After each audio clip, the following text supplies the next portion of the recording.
living system on our beloved planet is an eloquent expression of the universe's astonishing ability to come into perfect balance, and then to do what life is meant to do, to thrive. Thriving is the natural flow of life.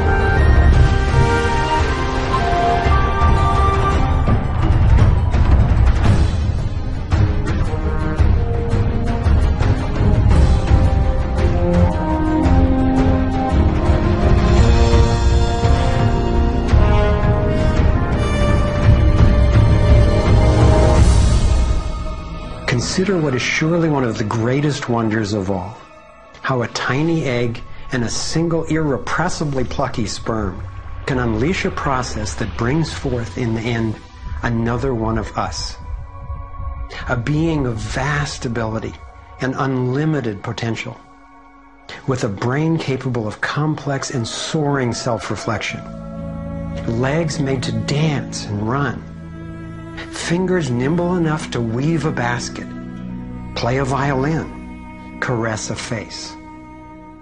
If nature teaches us anything, it is that life is meant to work, and that like every living thing, our purpose is to thrive.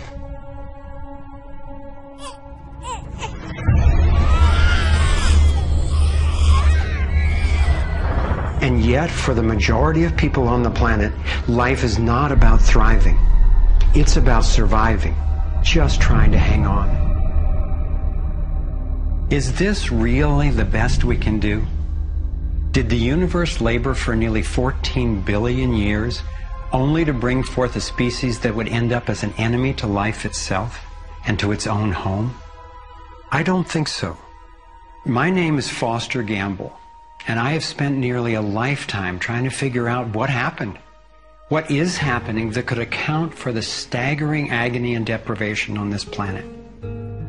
As a young man, driven by the misery I saw and by my fear for our survival, I set out on a journey, seeking to answer questions like, is it even possible for humans to thrive?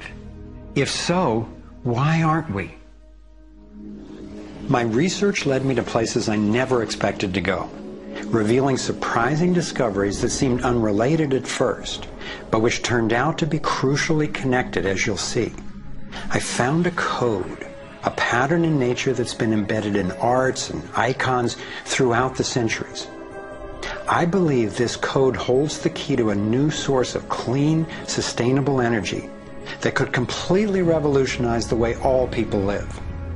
I came to understand how our economic system is rigged, and I found out what we can do about it. My journey revealed ways we can claim our power to create liberating, healthy systems everywhere on Earth. I have realized that we are not a mistake. We are simply mistaken. We've been blinded to our brilliance, shorn of our strength, ignorant of our genius, unaware of our true power and magnificence. But all that is about to change. I invite you to share with me the highlights of my unlikely journey. I've created this navigator to take us through time and space. Let me show you around. On this screen, we can access what I call our vitals. It's the critical data we don't get from the corporate media, which in the US has consolidated from 50 companies down to 5 in just over 25 years. We'll use this to check on how we're really doing. The right screen tracks how to chart a healthy, sustainable course for living on planet Earth. I call these the navigating insights. And this will be our compass. Instead of a needle seeking north in our Earth's magnetic field, our compass is the shape of the field itself. And that shape, as you will soon see, has amazing technological and social ramifications. After a lifetime quest, I've come to believe that this pattern actually holds the key to a world that works for everyone. So let's go.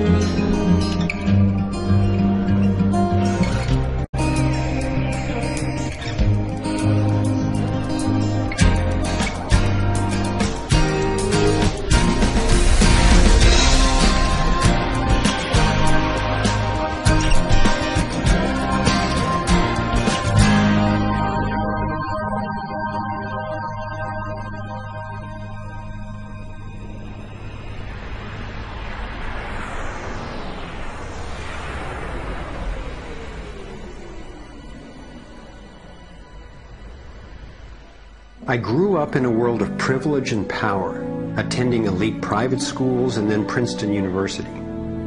As a direct descendant of one of the founders of Procter & Gamble, I was groomed to be a leader in the establishment. But I chose a different path.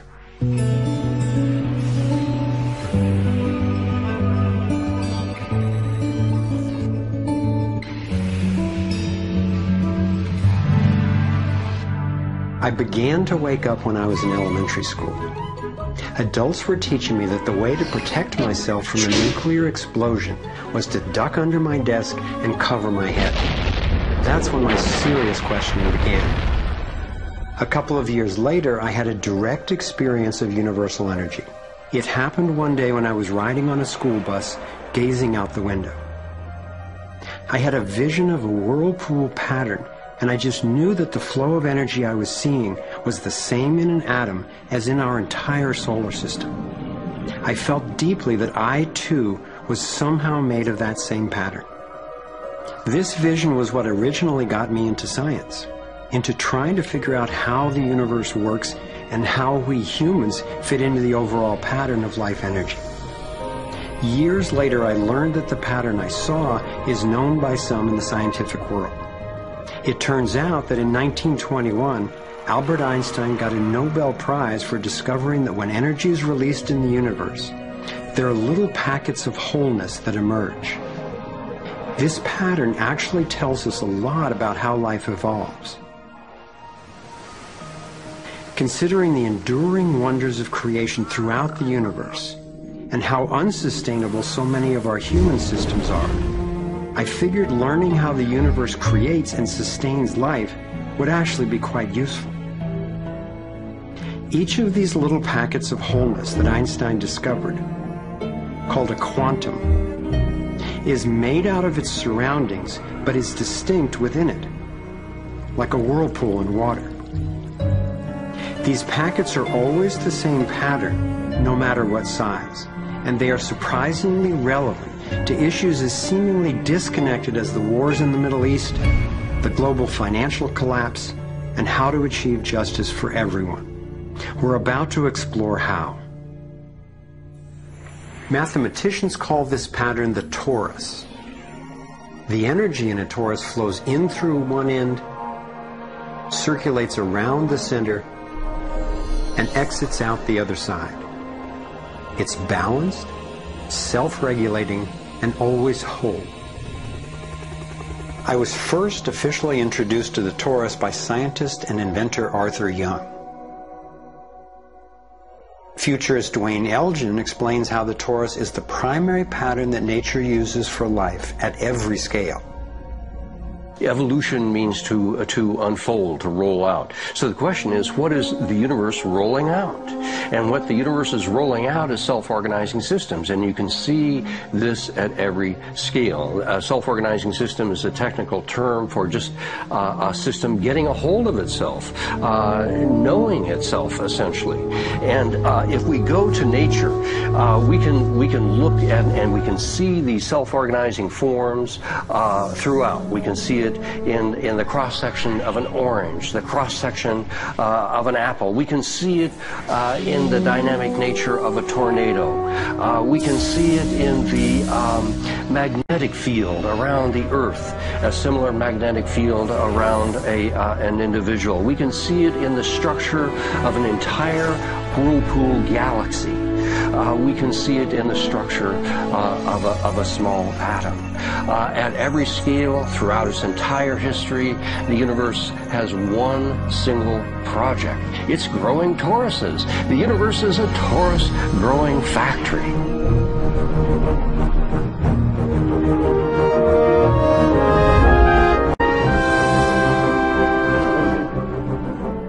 These toroidal dynamics are visible at various scales.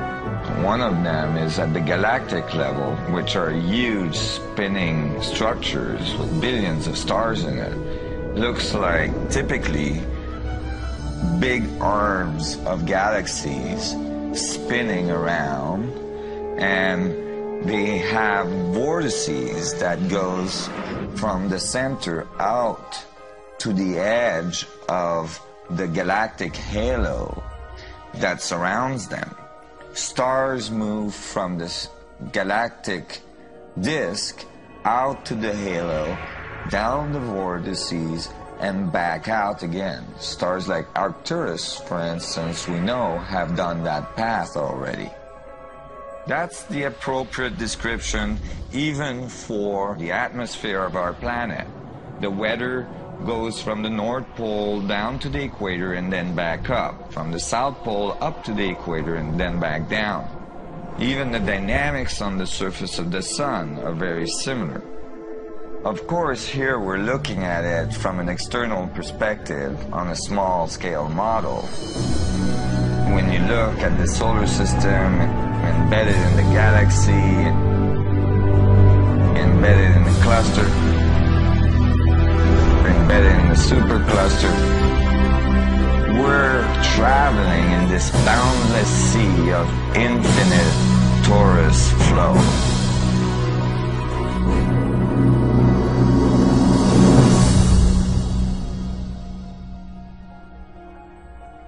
The torus is like the breath of the universe.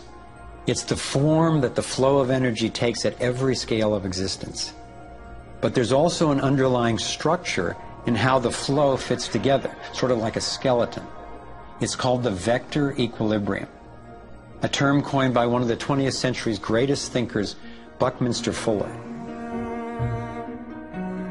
Inspired by Fuller's visionary work, I spent decades researching the dynamics of the vector equilibrium and the torus. I became so excited by the potential of the toroidal energy form that in 1997 I co-founded a multidisciplinary think tank called the Sequoia Symposium to study the pattern and explore its applications. Our collected research convinced me that the torus and the vector equilibrium are primary patterns, fundamental to the creation of the universe at all scales. At the Sequoia Symposium gatherings, I learned of inventors who claimed they were using the torus dynamic as the basis for devices that generated energy without combustion. This revolutionary development, accessing what's sometimes called zero point or radiant or free energy, is now being called most simply new energy technology. Given that so much of the suffering in our world is the result of lack of access to energy, I realized that free, unlimited, clean energy would be one of the greatest breakthroughs in history. It could not just improve, but actually transform the quality of life on this planet. So I began to wonder who else knew about this pattern, or about this powerful potential energy source. Some of the scientists at the symposium showed me how the torus has been encoded by different cultures for millennia. Apparently, ancient cultures had embedded this code in the most enduring forms then possible, in stories, in icons, in alphabets, and buildings. Here we are at one of the world's oldest sacred sites, the Osirian Temple at Abydos, Egypt. Very little writing is found in the Osirian Temple. However, there is one very significant piece of information in that temple. It is a very faint but clear and precise drawing. It's not etched into the rock, it's not carved, it's burnt into the atomic structure of the rock in some extraordinary way. Nassim has decoded the Osirian symbol in 3 dimensions. Since our world is not two-dimensional, it makes sense that codes relaying information about our world also wouldn't be limited to flat designs.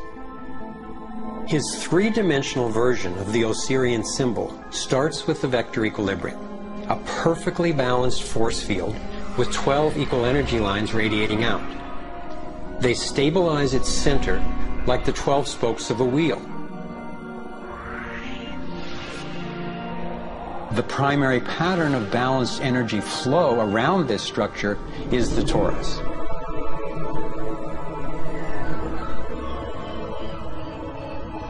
Here we expand to the next larger scale, with a total of 64 pyramids called tetrahedra.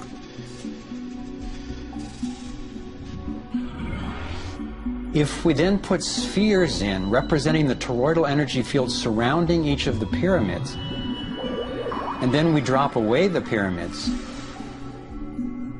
we end up with a matrix that is, amazingly, an exact overlay for the Osirian icon, a three-dimensional model of the same pattern that was burned into the rock wall of the Egyptian temple thousands of years ago. Now we travel across continents, from Egypt to China, where the same geometry appears at another sacred site built in 1420. Then you go to the Forbidden City, where the sun gods reside, and where you find at the entrance the food dogs, the guardians of the knowledge. They guard the knowledge under their paw.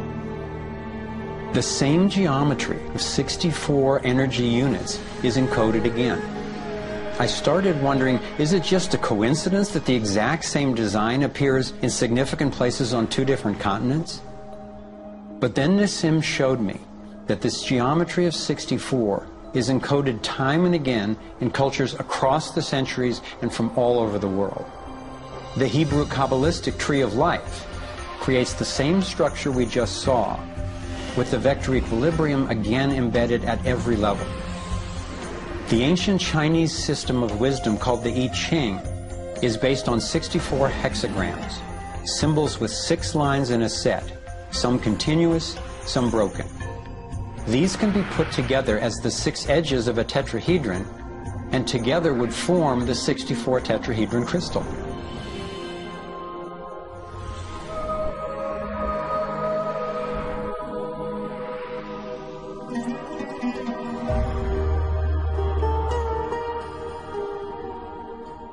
This same pattern shows up in modern scientific research.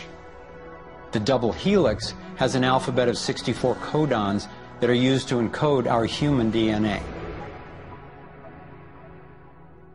I had seen that there was advanced knowledge of the living geometry of the universe thousands of years ago, but how on earth did they know about it?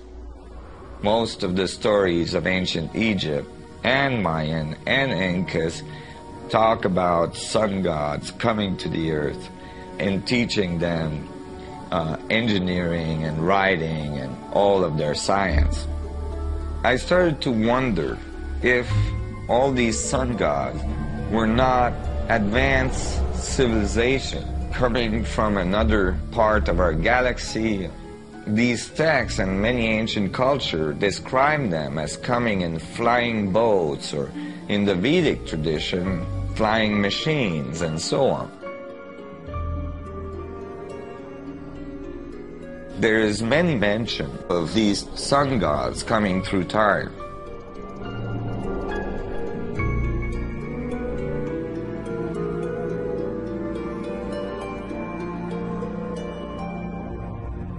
Could these early pilots from beyond our world be the ones responsible for sharing the knowledge of this code? Could they actually be tapping its power to propel themselves through the cosmos? This isn't where I thought my research would lead me, and these notions were rocking my world. But Nassim has impressive evidence to back up his theories, and I could see no other rational way advanced math and physics concepts would have been recorded over 3,000 years ago.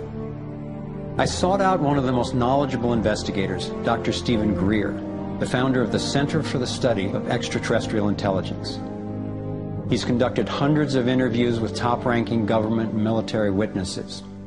And so when we talk about extraterrestrial intelligence, we're talking about civilizations that have reached the point of being sentient like we are, but whose technologies and perhaps social capabilities are such that they've been able to become interstellar or interplanetary civilizations. And when you look at the fact that the most conservative estimates are in the Milky Way galaxy that there are at least 10,000 Earth-like planets that have intelligent life on them, and that at least half of them are likely to be as advanced or more than ours, it's almost a certainty that there's intelligent life out there that have mastered the laws of the universe beyond what's currently taught at MIT and Caltech, to be able to transfer through space-time in real time through vast distances of interstellar space.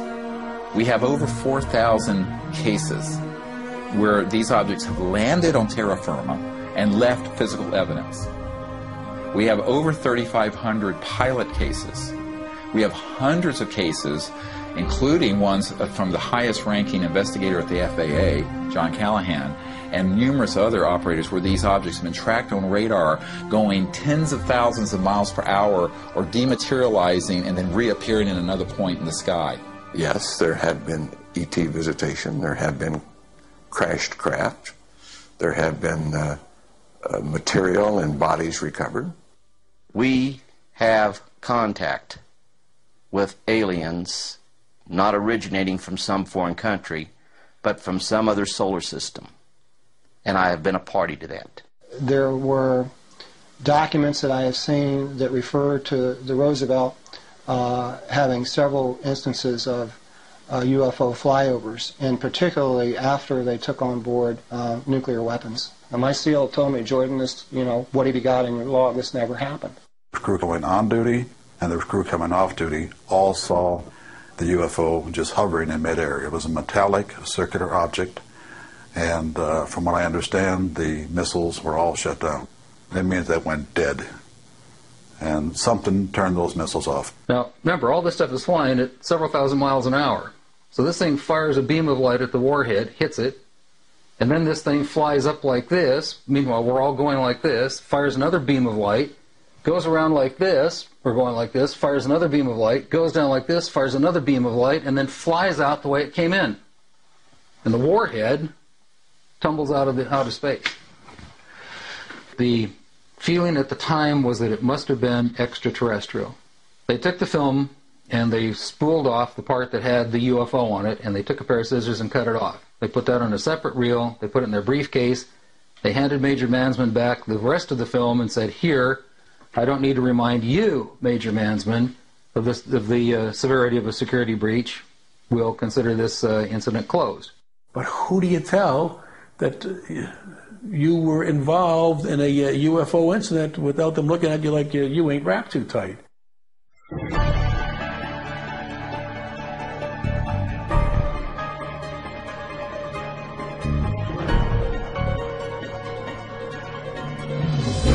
Out of all of the evidence for the existence of UFOs, one extraordinary phenomenon continues to astonish and inspire me. The appearance throughout the world of so-called crop circles. These elaborate designs appear mysteriously swirled into crops of grain in such a way that the stalks are bent over, yet remain alive. More than 5,000 of these patterns have appeared in over 30 countries, most of them in England. The media has led many people, including me at first, to write these crop patterns off as hoaxes, the nighttime work of a few pranksters. Of course, there have been faked versions, but those made by human hands are crude compared to the vast majority of these elegant creations. Could hoaxers have created all 5,000 of these patterns? Could a few people with ropes and boards have created something as complex and beautiful as this one, made in the dead of night in a driving rain and leaving no footprints in the soil? The electromagnetic field over the area where the crop's been laid down to create the image is often electrostatically charged. Some of these areas are littered with strange magnetic particles. One of the most amazing crop designs is not a circle, but a rectangle that seems to be a direct response to a message sent out into space in 1974. The message was a radio signal depicting our planet's location in our solar system and Earth's people, in hopes that it might be received and interpreted by an extraterrestrial intelligence. 27 years later, in 2001, this crop design appeared in England, along with what could be a self-portrait of the sender. This message matches the format of the NASA signal and describes a different solar system from ours, a picture of the sender, non-human DNA, and a microwave antenna they apparently used to communicate, rather than the radio antenna that we used. The antenna symbol had appeared a year earlier in exactly the same field, right next to a working radio wave antenna, like the one NASA used to send out the original signal. NASA continues to officially deny extraterrestrial contact of any kind. And yet, year after year, these spectacular creations appear.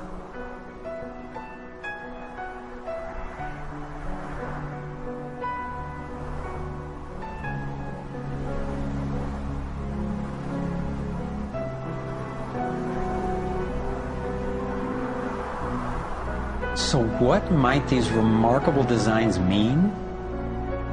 Here are some two-dimensional versions that seem to be revealing the torus in 3D.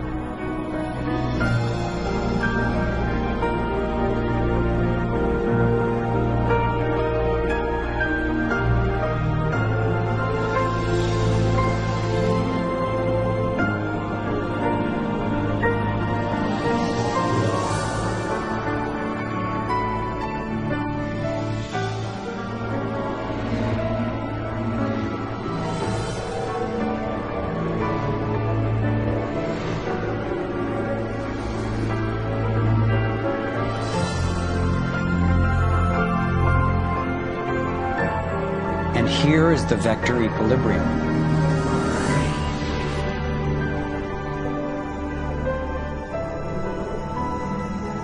And the related pattern of 64 that we saw encoded in the arts of so many ancient cultures.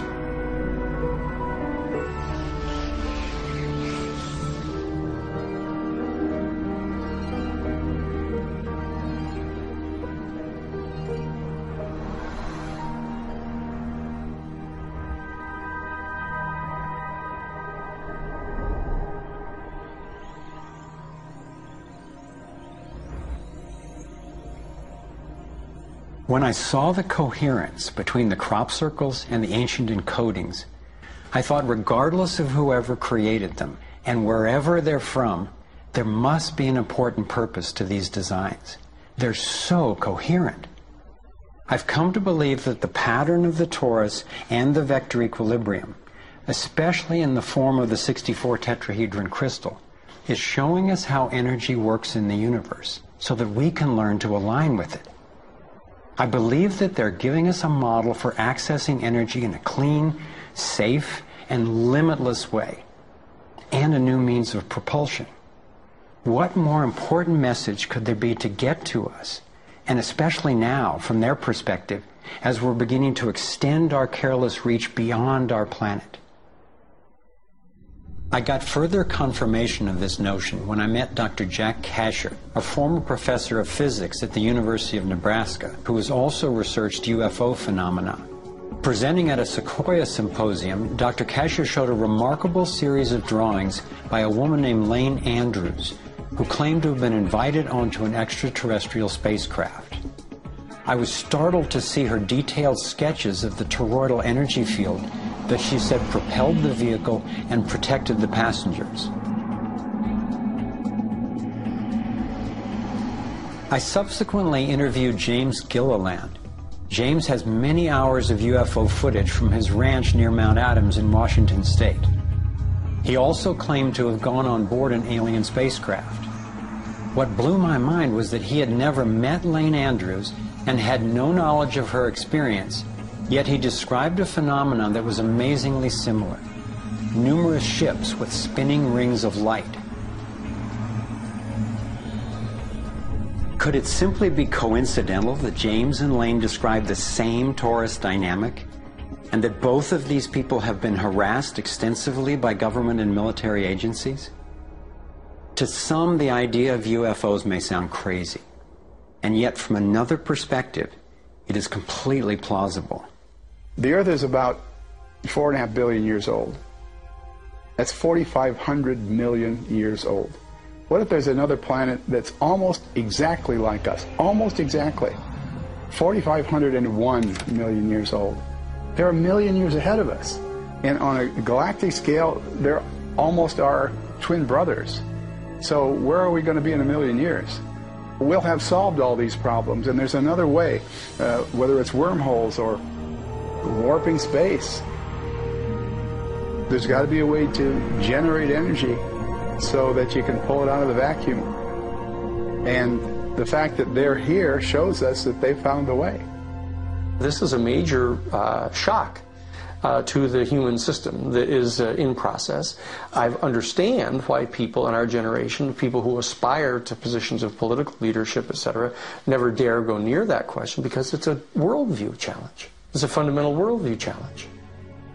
So here we are, a relatively immature species struggling with possible self-destruction. If aligning with the torus does hold the key to a new form of clean, safe energy access, imagine the implications. This could be the most important technology breakthrough of our times. So who wouldn't want to have an energy source that's unlimited and freely available? That turned out to be a key question, and that's what led me down the next rabbit hole.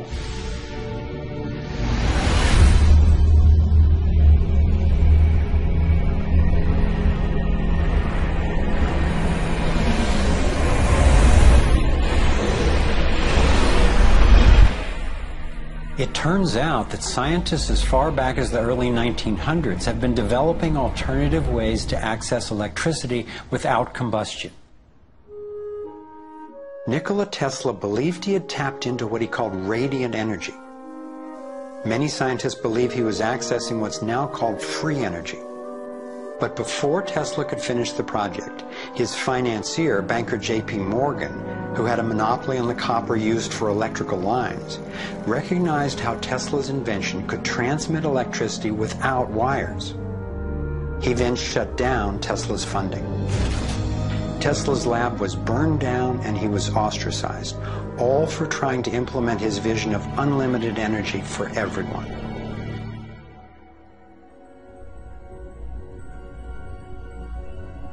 A modern-day inventor, Adam Trombley, was inspired by Tesla's work and by the possibilities of the torus. Trombley built a dynamo, a direct current generator that accessed electrical power right out of the air. We were trying to demonstrate that by mimicking the magnetic field of a planet and rotating this device, we could actually create a dynamo that would work. And in fact, it did work, and it does work. So when we contemplate nature, when we contemplate Jupiter, or we contemplate a dynamo like the Earth rotating in space, we're basically talking about a magnet which is rotating in space.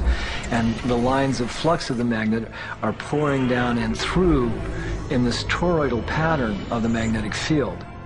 It's also expanding and contracting. It's breathing. It's taking in the energy of space literally and transforming it.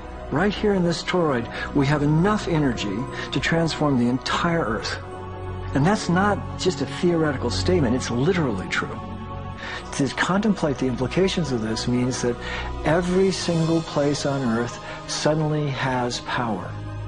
Every single person on Earth suddenly has power. We have universal abundance. Trombley had been invited to demonstrate one of his generators at the United Nations and the U.S. Senate. But these events were undermined by the first Bush administration. Then the device itself was taken in a government raid. Trombley's experience isn't unique. Almost every time I found an inventor with a promising new technology in the field of free energy, he told a similar story of suppression. Inventor John Bedini began working with Tesla's theories of radiant energy decades ago and has produced an assortment of battery charging devices that generate more energy than it takes to run them. He announced that he was going to start offering them at low cost. Soon after that, he was attacked in his lab and warned not to produce the devices. For his own safety, he had to let go of marketing free energy. These are all devices from labs I personally visited.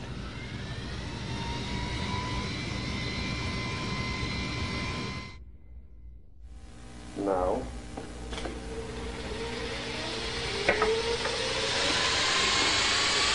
Now, the quality of this footage is obviously poor, and I'm not expecting this to convince you.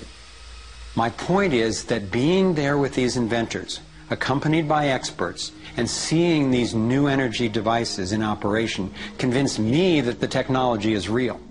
And the implications of that to me are absolutely thrilling. Canadian John Hutchison not only created some free energy batteries, but also used Tesla's theories to counter gravity, to make objects float.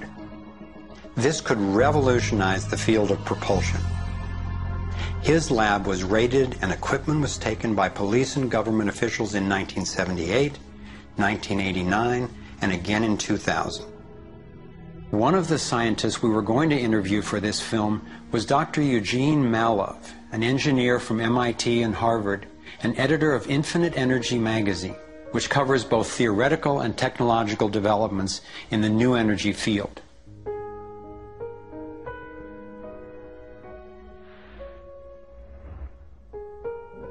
Dr. Malov was mysteriously beaten to death in 2004.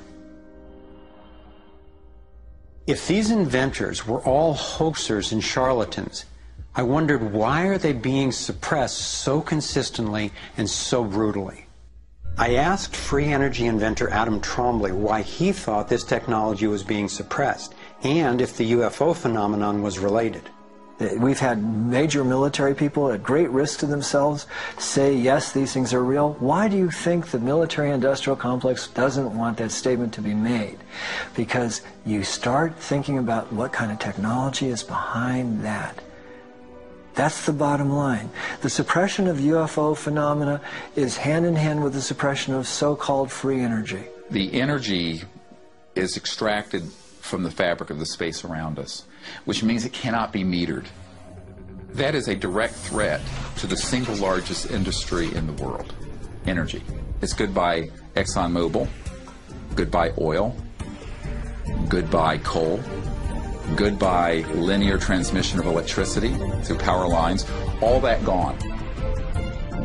Unfortunately, it's someone's $200 trillion piggy bank. The proven oil and gas and coal reserves are worth north of $200 trillion.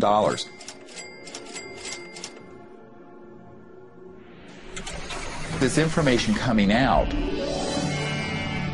would completely change geopolitical power more than anything since, well, in recorded human history. And it would happen in a generation. I started to examine the breakthrough solutions, and much to my surprise, these concepts have been proven in hundreds of laboratories throughout the world, and yet they have not really seen the light of day. Rather than smashing things together and trying to control the explosion, these new technologies rely on blending, of dancing with what naturally is. The common denominator of all the free energy devices I've seen is that they mimic in one way or another the torus energy shape. You don't have to believe in free energy technology to be concerned about the repression of ideas and inventions. I found myself thinking, what better way to justify our dependence on oil, coal, nuclear, and other dangerous and dirty technologies than to claim there are no better, cheaper alternatives? It was my beloved wife and creative partner, Kimberly, who kept bringing me back to the human implications of my scientific research. For me, as intriguing as the torus and ETs and free energy are, the most compelling question was, would understanding these things really help alleviate human suffering in any way? And it turns out it can. So much of the pain on the planet has to do with the lack of access to energy. Can you stay warm? Can you get food and water? Can you get hospital care? All that has to do with energy access. If there is a fundamental pattern, which makes sense to me that evolution would be efficient in that way, and we can align with that pattern to create new technologies that will solve these problems, then it's worth it to me to open my mind to these socially taboo subjects. If the new energy technologies were to be set free worldwide, the change would be profound. It would affect everybody. It would be applicable everywhere. These technologies are absolutely the most important thing that's happened in the history of the world. So given the stakes, I decided to ask who's benefiting from suppressing scientific research? Whose wealth and power are threatened by access to clean, free energy? Who has a motive to set up a world where so few have so much and so many have so little? As an independent researcher, I followed one of the cardinal rules of investigative journalism. If a story doesn't make sense, follow the money.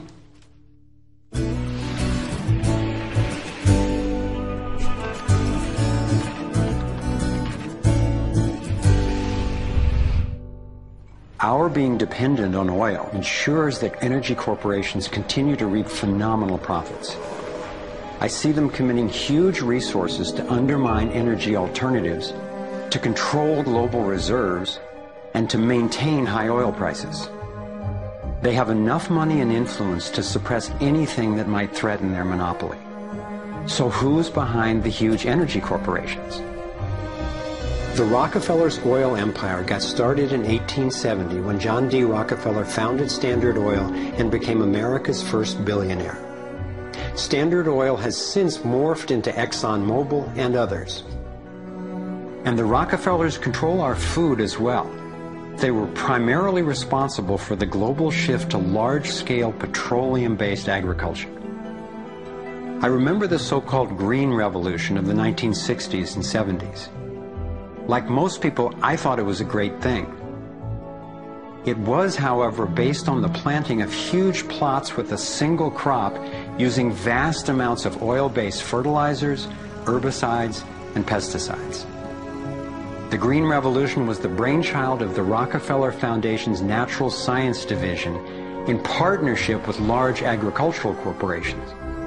Petroleum-based agriculture provided vast new profits for the oil industry, but never lived up to its promises of ending hunger and promoting health.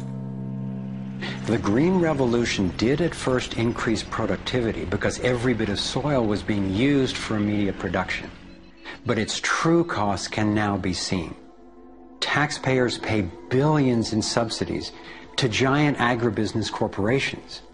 Small family farms have all but disappeared. Biodiversity is destroyed. Toxic chemicals poison farm workers and pollute the land, water, and our food supply, endangering the health of us all. As of 2010, approximately 1 in every 7 people worldwide did not have enough to eat. The giant corporations who had brought us chemicals for chemical industrial agriculture, and they were talking about 3 instruments to consolidate the food chain. The first was genetic engineering as a way of control.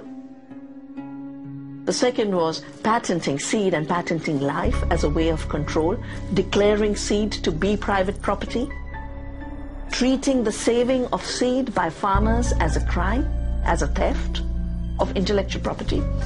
And the third was so-called free trade treaties that would rob ordinary people, farmers, growers, of their freedom to save seed. The design of terminator technology to create sterile seed in order to impose even more dependence of humanity on a handful of corporations is the ultimate step in this. We are, through what we are doing with seed, literally for the first time, creating a new colonization, which I call the colonization of the future.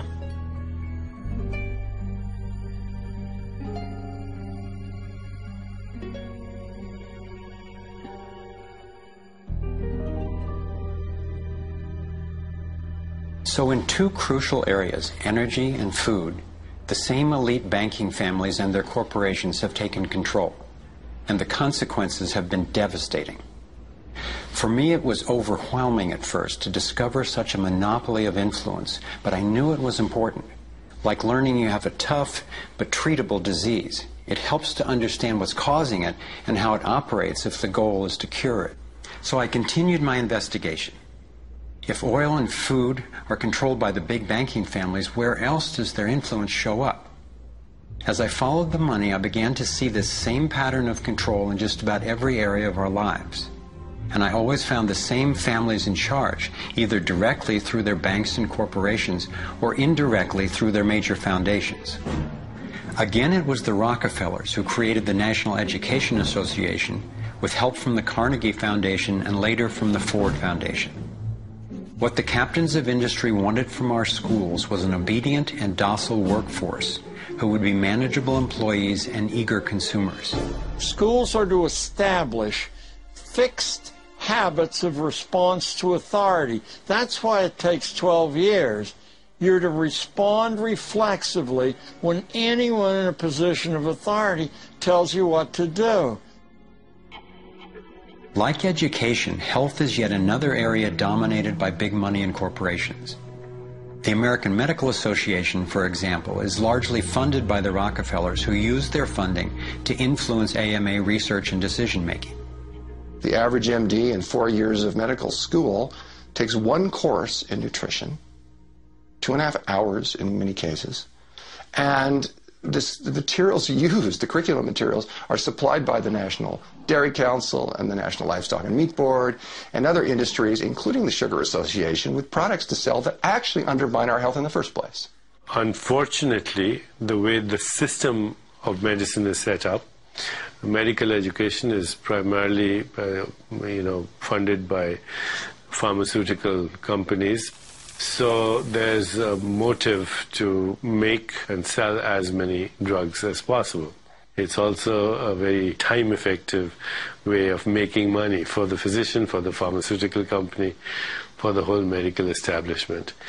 But it's really perpetuating the problems it was meant to alleviate. Side effects may include nausea, dry mouth, and constipation. Decreases in white blood cells, which can be serious. Sexual side effects, diarrhea, nausea, and sleepiness. Can lead to coma or death.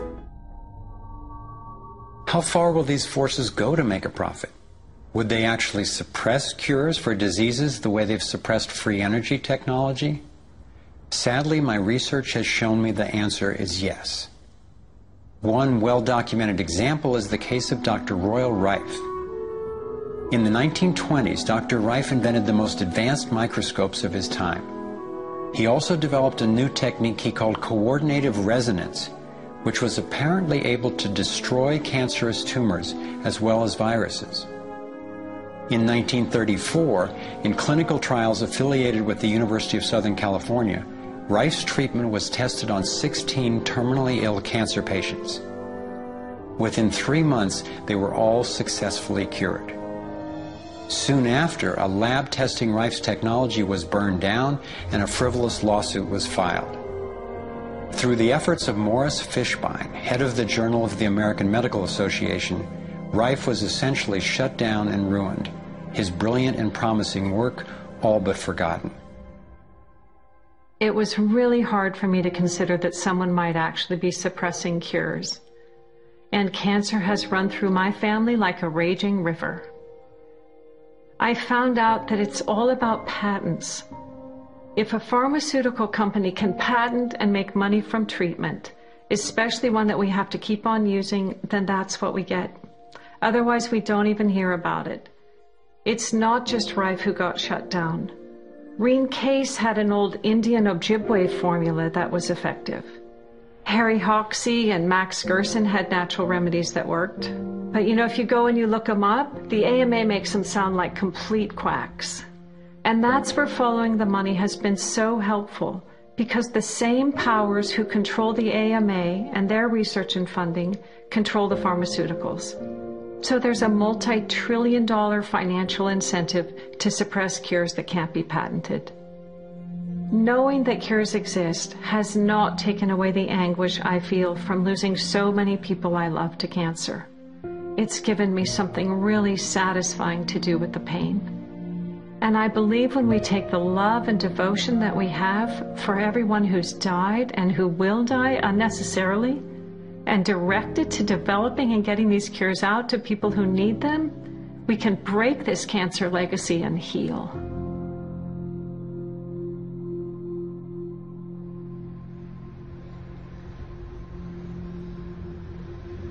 As difficult as it was for me, I have come to an inescapable and profoundly disturbing conclusion. I believe that an elite group of people and the corporations they run have gained control over not just our energy, food supply, education, and health care, but over virtually every aspect of our lives. And they do it by controlling the world of finance, not by creating more value, but by actually controlling the source of money. When I followed the money, I found that it took me up the levels of a pyramid. Here we are at the bottom level going about our daily lives. Above us is government, people who are given a monopoly on force and use it to tax and control us whether or not we agree. But who controls them? At the next level are the corporations. Many would say that it is now corporations and not nation states that rule the world. They call it a corporatocracy. To acquire the world's resources and control the markets, this corporatocracy must have access to cheap money. The big corporations get their loans at special rates from the big banks, which means that those who control the major banks, the moneyed elite, ultimately control the corporations. As I've followed the money, I've learned that almost everything I once believed about money is simply not true. It's interesting how few questions we actually ask about very everyday things, like when we go into a bank and we ask for a loan of, say, $50,000, £50,000, what actually happens? You see, most people live their lives based on a kind of vague image of what happens. What actually happens is you ask for £50,000, they type into your account £50,000. That's all they do. They don't mint any coins, they don't print any money, they don't move any precious metal anywhere. They just put £50,000 into your account on a computer screen. From that moment, you start paying interest on money that has never, does not, and will never exist.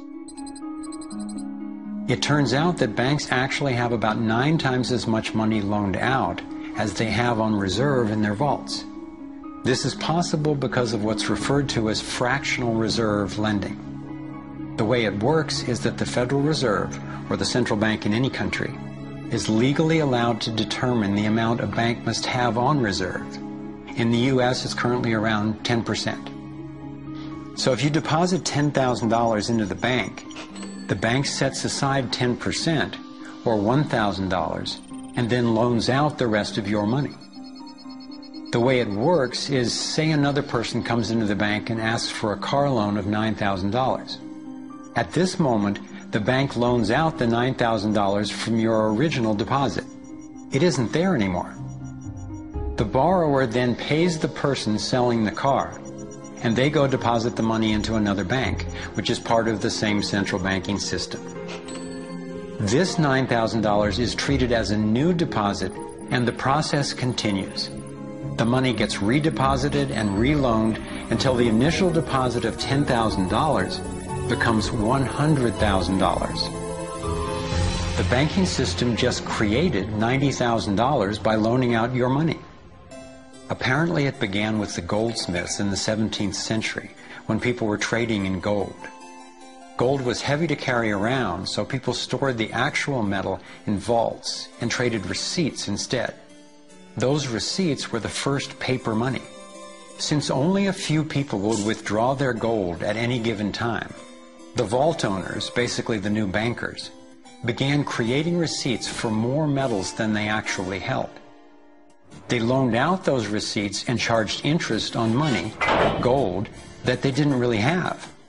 That's how our so-called fractional reserve system was born. In this system, the bankers get to make up money out of nothing, while the rest of us have to work hard to earn it. It has created a modern form of serfdom where the mass of society is now working to pay off their debt to the banks.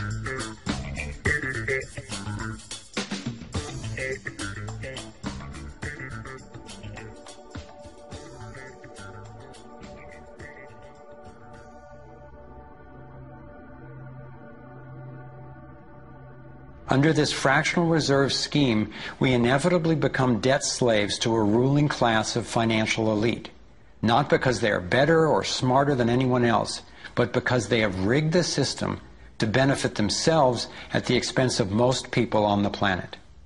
Catherine Austin Fitz is an expert on this issue. She was an Assistant Secretary of Housing and Urban Development under President George Bush Sr., and then an advisor to the Clinton administration. Let's set up a game of Monopoly, and you want to buy Park Place. What I can continually do is just print money, give myself more money, lower the value of your money by printing more. No matter how hardworking you are or how successful you are, I can always end up buying you for free. So how come if you or I make up money, it's called counterfeiting, but if the banks do it, it's increasing the money supply? How did the banks get this power? This is Jekyll Island, where in 1910, representatives from the Rockefellers, Rothschilds, Morgans, and other private bankers gathered secretly to draft the legislation that would create the Federal Reserve. Ed Griffin literally wrote the book on what happened at Jekyll Island. Central banks are banking cartels which have gone into partnership with the respective governments in the countries where they operate. And they've been given monopolistic power over the creation of the nation's money supply. That's what the politicians handed to them as a gift, you might say, for the partnership. Now, in return, what did the bankers do for the politicians? They promised to create money out of nothing, now that they've got this legal power to do it anytime the government needs it. And since 2008, we've witnessed the greatest fake money printing run in recorded history. This financial sleight of hand disguises the costs, hides who's to blame, and leaves us as debt slaves working to pay off the bill. I found it revealing that in the same year the Federal Reserve was founded, 1913, the Internal Revenue Service was also established. An income tax was then instigated so you and I would have to pay the politicians' debt plus interest to the bankers. The problem is we have a privately owned central bank system in the United States disguised as a government-owned system. Now, if you look in the telephone book here in the Washington, D.C. area, you look up for Federal Reserve in the blue government pages, it's not there. It's in the white pages right next to Federal Express. It's a privately owned central bank. What is the proper relationship, what should be the proper relationship between a chairman of the Fed and a president of the United States? Well, first of all, the Federal Reserve is an independent agency, and that means basically that there is no other agency of government which can overrule actions that we take. There is no other agency of government which can overrule actions that we take. We have a private bank that prints money on behalf of the Treasury. The Federal Reserve prints money on a debt-based system which creates scarcity. But it puts a group of insiders in a position of having access to all the data about the economy when we don't. So you have a small group of bankers who understand the data on how the money works in the economy, and it gives them the ability to print money in a way that the insiders are protected and everybody else is drained. Catherine went on to compare a healthy economy to a vibrant torus, balanced, freely flowing, and energized throughout, in contrast to what's happening in our current economy. What you have is a system that's very dynamic, and it's trying to optimize. But intertwined in the core of it, you have a tapeworm. The way a tapeworm works in your body is it injects a chemical into your body that makes you crave what's good for the tapeworm and bad for you. You have a parasite that's very much manipulating and engorging itself at the expense of the whole. We live in a tapeworm economy where the financial elite are the tapeworm and they're feeding on us. And they don't like it when people blow their cover. After Catherine began exposing government corruption at the highest levels, the FBI raided her company and seized its assets. She was dragged through the courts for 10 years before being found innocent. So we've got the Federal Reserve, a privately owned corporation with a monopoly on creating money, but with no accountability. backed up by a government with a monopoly on force. The country got sold on the Fed as an institution that would help stabilize the economy and remain independent of politics. But in fact, in close to a century of existence, the Federal Reserve has done just the opposite. Since they took charge, we've been robbed through inflation, and the purchasing power of the dollar has declined more than 96%. And the wealth gap makes it clear most of the money is going to a very few.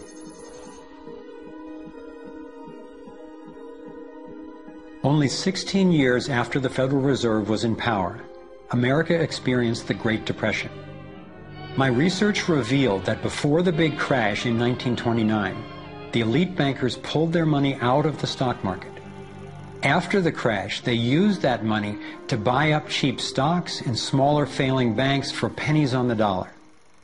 Among the bankers who consolidated their wealth this way were the Rothschilds, Rockefellers, and Morgans. A similar scenario played out in the 2008 financial collapse, with the same bankers benefiting. In the years leading up to the collapse, the biggest banks, including Bank of America, Citigroup, and Chase, controlled by the Rothschilds, Rockefellers, and Morgans, were bundling and trading bad loans that they knew would eventually fail. It's like putting rotten oranges in a box and selling them as grade AAA. The bundlers of the debt knew it was only a matter of time before someone would open that box and see that the content was worthless, since they were the ones who packed the boxes in the first place. When the rotten oranges, what we hear about as unsound loans, derivatives, and credit default swaps, were finally discovered, everyone was impacted. People lost their homes, their jobs, their businesses, and their retirements. Meanwhile, the biggest banks who created the problem in the first place were the ones who got bailed out. Why's that? Why would the Federal Reserve give trillions to the banks, even though the majority of Americans were against bailing them out? And why not help those most in need rather than the perpetrators of the financial collapse? My research led me to believe that the same people who created the Federal Reserve, the Rothschilds, the Rockefellers, and the Morgans, still control it, and they use this scheme to bail themselves out at our expense. Many of the banks created are still the most powerful lobby on Capitol Hill, and they, frankly, own the place. I'm convinced that the near collapse of the economy in 2008 resulted from an orchestrated pump-and-dump scheme designed and executed by the big bankers to consolidate wealth and power. David Icke explains how he sees the Federal Reserve rigging the so-called business cycles. Stage one, it's like throwing a fishing line out. Stage one, you put lots of money, units of exchange, into circulation. You do this by pushing interest rates down, by making lots of loans. This is the part of the cycle we call a boom. Because there's lots of units of exchange in circulation, there's lots of money changing hands. That generates lots of economic activity. That generates jobs. And as more and more money is spent, there's more demand. So companies take out more loans of fresh air money to increase their production. People get confident in their everyday lives. Hey, you know, I work for this company, they've got lots of orders, it's really going great, my job's safe, I tell you what, we can have a bigger house. Then they start to change it. What they do is they pull the fishing line in. They push interest rates up. Now, fewer people, are taking out loans, and they make the criteria for having a loan from the bank stronger anyway. And also, now, as interest rates have gone up, a larger part of people's income is going to pay back the extra interest and not being circulated in buying things. Suddenly, there's nothing like as much money in circulation, and therefore, fewer things are being bought. Companies start to go down in terms of their profits. They start to shed jobs, and they start to go out of business. People lose their jobs, they can't pay the mortgage anymore of the big house they took out in the good times. Now what the banks are doing is starting to reel the fishing line in, because as they go bankrupt, companies and individuals, the banks get the real wealth, the property, the land, the resources that they had signed to them for lending merely figures on a screen. Now this economic cycle of fishing line out, fishing line back, lots of units in circulation, pull them in, has been going on for centuries. And what it's done, it's stolen and accumulated the real wealth of the world in the hands of the few.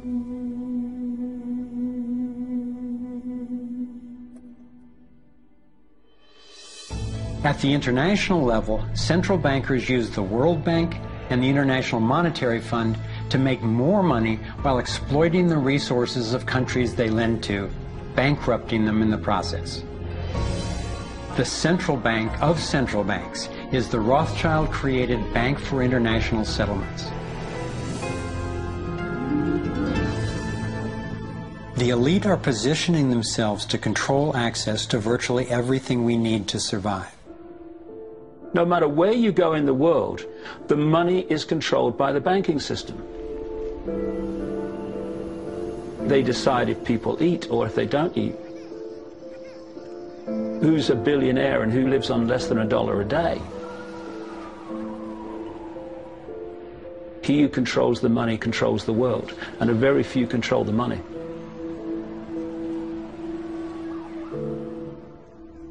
At this point, my view of the world had been turned upside down. I was struggling with the realization that the failure and suffering of so many is actually success and fulfillment for a few. The elite central bankers who fooled the world into letting them create money. They already have vast fortunes, so what is their end game? What is their ultimate agenda?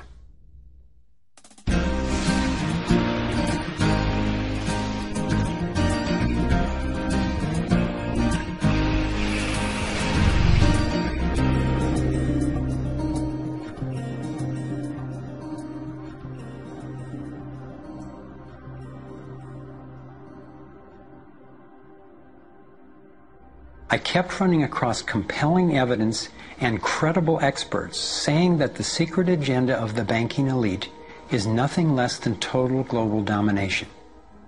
At first, I resisted the idea, but I was committed to finding out what was keeping us from thriving, no matter where it might lead. One night I woke up at 3 a.m. with the burning question: if this small group wanted to dominate the entire world, what would they need to control to accomplish it? I jumped out of bed and started making a list. First and foremost, they'd have to control money, and they do. Controlling money allows them to run everything else. They'd need to control energy, and they do. They already control big agriculture and world trade. They're buying up water supplies worldwide. They've got health in their pocket, and they're trying to suppress natural alternatives. Mainly, they'd have to control what information we'd get and how we'd react to it. In America, the internet, our greatest tool for communication and grassroots organizing, is currently not controlled or censored, but its open status is being attacked from all sides. Governments, corporations, and the United Nations are all attempting to take control. For complete domination, dissent has to be controlled. They'd need to take away our rights, spy on ordinary citizens, and track every aspect of our lives. As the day dawned, I knew that a powerful elite had almost everything set up to rule the world. And I had the frightening realization that Big Brother is not just coming, he's here now. We are already in the Matrix. So how do we get out? To envision that, I realized I needed to discover what their ruling structure looks like and how it works. A relatively small group of families, especially the Rothschilds, Rockefellers, Morgans, and Carnegies, along with the Harrimans, the Schiffs, and the Warburgs, have been leading the controlling elite in the West for generations. I'm not implying that every individual in these families is aware of or active in the global domination agenda. However, I'm convinced the heads of these dynasties control the corporate and banking interests that carry out the sinister scheme that is destroying so many lives. Those secretly driving the agenda have been known by many names. Leaked reports confirm that they meet throughout the world behind closed doors to discuss their agenda. Then, like clockwork, their plans begin to show up in the media, finance, corporate, government, and military arenas. Of course, not everyone involved in these groups is in on the decision-making. There is a hierarchy of knowledge and participation. One of the primary symbols of the controlling elite is the all-seeing eye. It's on the dollar bill. It's on the American mass surveillance system initially called Total Information Awareness. It's on the British intelligence agency MI5. And it even oversees the Supreme Court complex in Israel, designed and funded entirely by the Rothschilds. I believe they've taken the majestic image of the Cheops pyramid and its legendary metallic capstone and perverted the meaning to represent those at the top being able to track and control all those under them.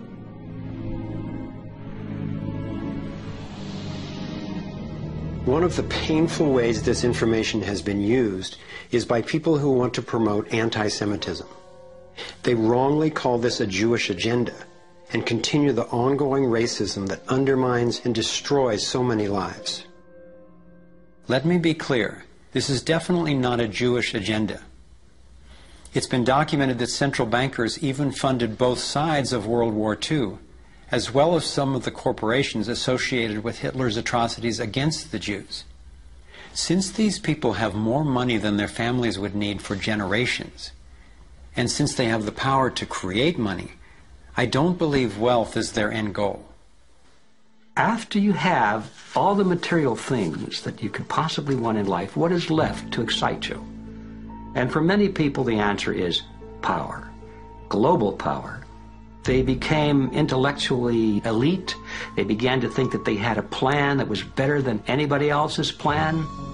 They got the idea that freedom is dangerous. If you give people freedom, you know what? They're probably not going to use it wisely like we think they should. We are smarter than they are. And for their own good, we should rule them. As I came to accept the idea of a ruling elite planning for total global domination, I began to hear these same people actually talking more boldly and publicly about it, only they call it the New World Order. When we are successful, and we will be, we have a real chance at this New World Order. It is a new world order with significantly different and radically new challenges. A new world order can be created. It's a great opportunity.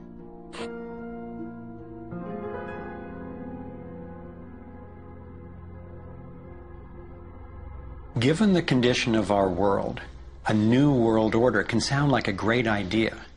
But I had to distinguish between what I was discovering about global domination, a one-world government run by an elite few, and the reality of our global interconnectedness, which is the realization that at a fundamental and even spiritual level, we are not separate, we are all connected. But the agenda for global domination is really the exact opposite. It's a divide and conquer strategy to keep us all pitted against each other, thinking that it's the Democrats or Republicans, the liberals or conservatives who are the problem, when both parties are ultimately serving the same plan. I believe we're heading toward a totalitarian world authority, actually a military dictatorship, run by a tiny elite who have all the power and make all the rules. If they succeed, there'll be nowhere to run, nowhere to hide. Think about it. The whole notion of conspiracy has been so ridiculed that it's socially challenging just to consider it. And there's always a reasonable sounding story to explain any one incident on its own. I personally used to try to justify how the same people consistently ended up with more money and more control by thinking they must just be taking advantage of the situation, but not actually causing it. But after nearly a decade of putting the issues and the evidence together, I am convinced it is not random, and that a few very powerful banking elite families and their political and corporate partners do have an agenda to dominate and control the rest of us. Once I got the reality and the scope of the agenda, I really had to think, how much do I want to know about this? Do I want to focus on the worst of what human beings are capable of? I decided it is worth knowing who these people are and how their organizations operate, because on the other side of the rage and the sadness are clarity and strength, the power we have to focus our efforts effectively now that we understand what's really going on. The greatest prison that people live in is the fear of what other people think. What happened to me as a result of all the ridicule I went through is that I stepped out of the fear of what other people thought.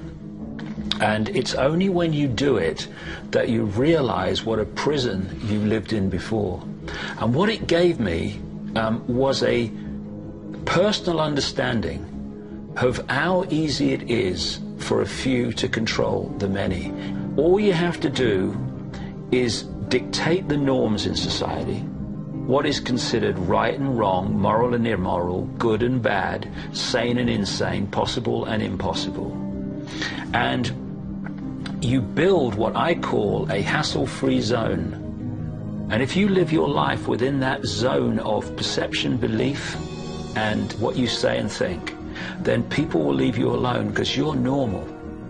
Once you step out of that pen and you start to express your uniqueness, what the Illuminati have created is a whole human population of prison warders who are jumping on those that are stepping out of the norm. And it's interesting, when you get to the edge of that hassle-free zone in what you say and you think, you're not thinking, if I do, what about the head of the World Bank? What's he going to say if I do this? No. We're saying, what will my mother think?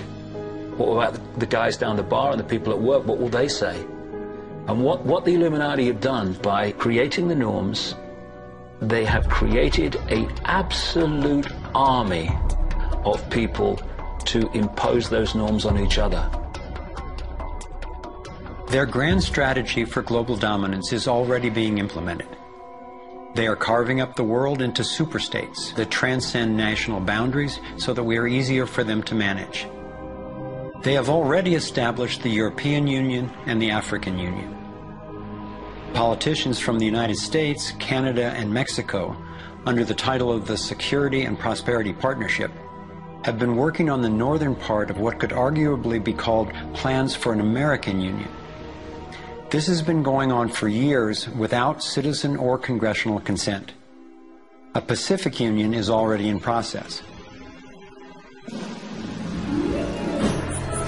This is the organizational chart for global tyranny, the structure for complete control. Here are two of the most powerful men in Europe talking about moving to a single world government. It is extremely important that we, in this new ownership of global governance, have, particularly on both sides of the Atlantic, the implementation of the same rules in the same fashion. 2009 is also the first year of global governance, with the establishment of the G20 in the middle of the financial crisis.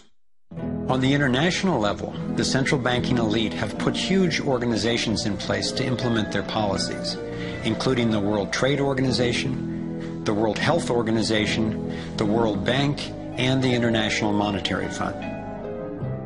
John Perkins is a man who knows from decades of his own experience as a so-called economic hitman how the collusion of banks, corporations, and governments has taken over countries around the world.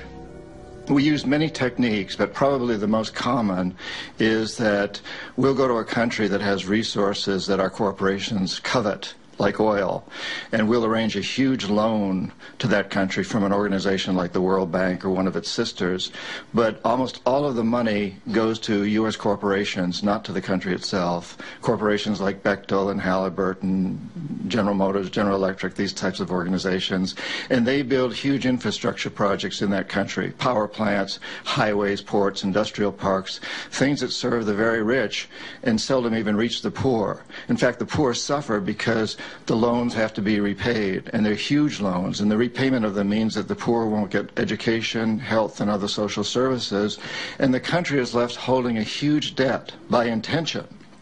We go back, we economic hitmen, to this country and say, look, you owe us a lot of money, you can't repay your debts, so give us a pound of flesh.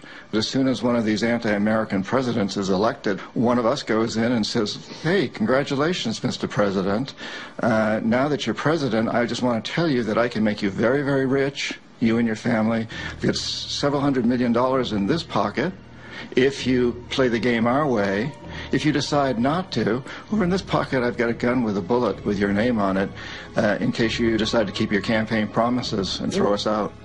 Sell our oil companies your oil real cheap, or vote with us at the next UN vote, or send troops in support of ours to someplace in the world such as Iraq. And in that way we've managed to build a world empire with very few people actually knowing that we've done this. Like many people, I thought a conspiracy for global domination could not really work because basically people are just not that competent. I thought there's no way they could pull off such a scheme at the necessary level of control and secrecy. One of the false hopes is this is all happening because government is incompetent, and it's a giant mistake, and people really don't know.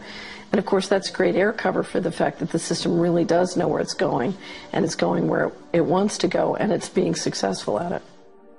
Still, I wondered how could something that is so big and corrupt be kept secret? It's a simple structure, and if it wasn't simple, it wouldn't work. And it can be likened to a compartmentalized pyramid. If you look at any organization today, no matter whether it's a transnational corporation, a university, a government, a secret society, they're all structured as a pyramid. And as the CIA and other intelligence agencies talk about, they have this need-to-know system. Only let people know as much as they need to make their contribution and no more. So you take a bank, an individual bank, not that there is such a thing. At the bottom, you've got the people you see when you pass your check over the counter in the bank. Now, they don't know what the bank manager behind them knows and is discussing. They only know what they need to know to do their job. The bank manager in the office behind them, he doesn't know or she doesn't know what's happening at the next level, and they don't know what's happening at the next level. And eventually, you've got a tiny few people at the peak of the pyramid of that banking structure. They're the only ones that know what the real agenda of the bank is and what the direction is that they're going and why. This kind of compartmentalization explains how the Manhattan Project, which developed the atom bomb in World War II, was kept secret despite having 130,000 people working on it. When I first let in the scale and the intentions of the agenda, I felt like I had the flu for about 2 weeks. But then it dawned on me. Here was this well-planned, well-orchestrated attempt to squelch human potential, and still our brilliance shines through. Even though we've been systematically distracted and repressed, people have come up with innovative, ingenious solutions to a huge number of the problems that we face. It's not our fault that we didn't recognize how organized and intentional this scheme is. It's our challenge. I looked at the kind of world the controlling elite have already given us, and I had to ask, what kind of world would we be living in if they had absolute and complete domination over everyone, everywhere? In this new world order of theirs, a tiny number of people would exercise total control over the lives of everyone through a system of intrusive surveillance, violent suppression of dissent, and debt slavery. Imagine tiny islands of opulence surrounded by a sea of misery, where the mission of the military is to protect the haves from the have-nots. I've come to believe that their endgame is truly ominous, and that they will stop at nothing to continue implementing their plan.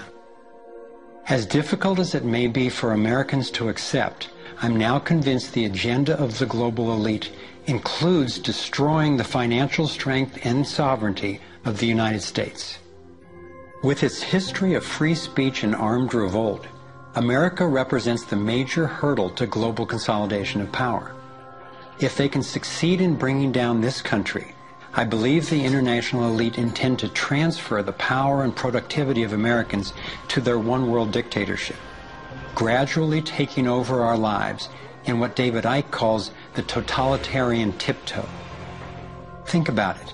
They've got us so deep in debt we can never repay it. They're collapsing the dollar, and they're attempting to replace it with a global IMF currency. This press for a global cashless electronic currency would enable a central authority to financially disable any individual or group in an instant.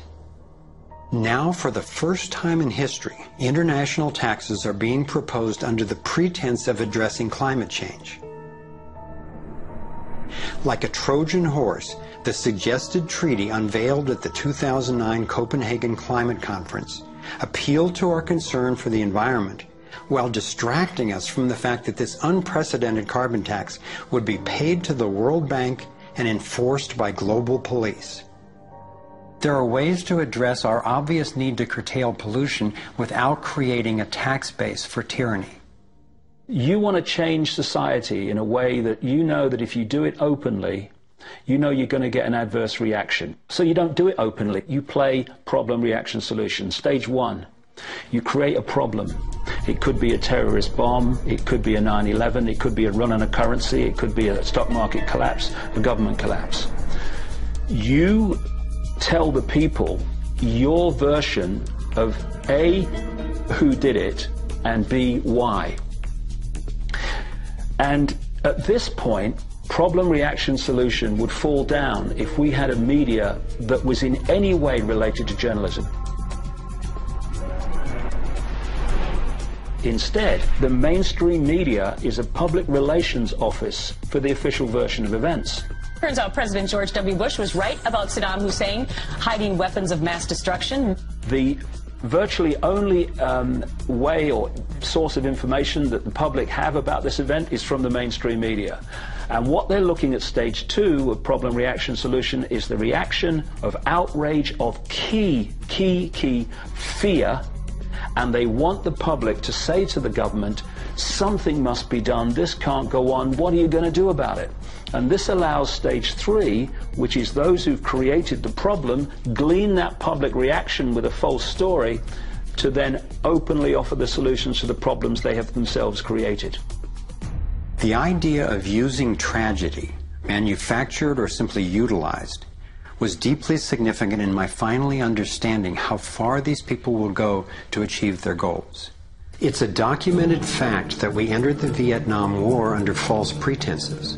Former Secretary of Defense Robert McNamara has acknowledged that the attack on a ship in the Gulf of Tonkin didn't actually take place. Our judgment that we've been attacked that day was wrong. It didn't happen.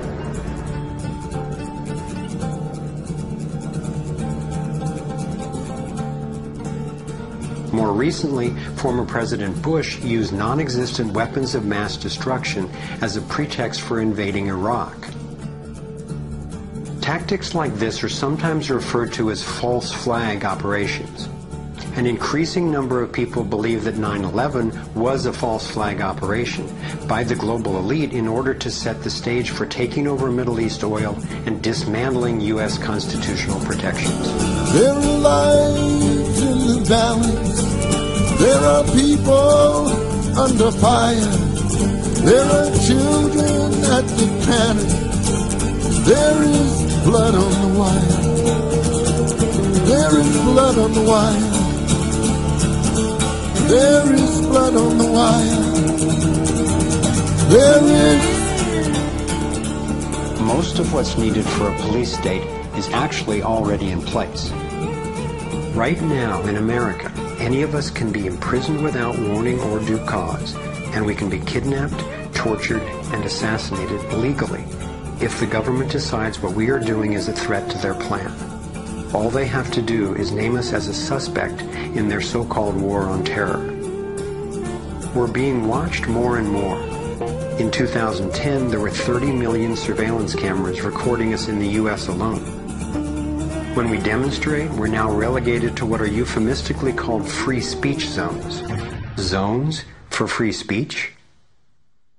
Every phone call and email we send is collected and archived and can be inspected at any time. Our driver's licenses and passports have computer chips implanted in them to track our every move. And now hospital patients are getting these same chips implanted under their skin. In fact, it was Procter & Gamble who developed these chips, initially for tracking their products. It's always offered as a way to help, but even an assistant director of Central Intelligence has admitted it's an entry point to getting all of us chipped for better tracking and control. These would-be controllers, through the U.S. Space Command, have outlined a plan called full spectrum dominance. Sophisticated satellite surveillance, as well as directed energy and laser weapons, which are already developed, have the ability to target dissenters anywhere on Earth. I believe they are also trying to ensure they can deal effectively with any resistance. FEMA containment camps and railroad cars with shackles have been recently constructed or refurbished all over the United States for use in what officials call times of pandemic or civil unrest.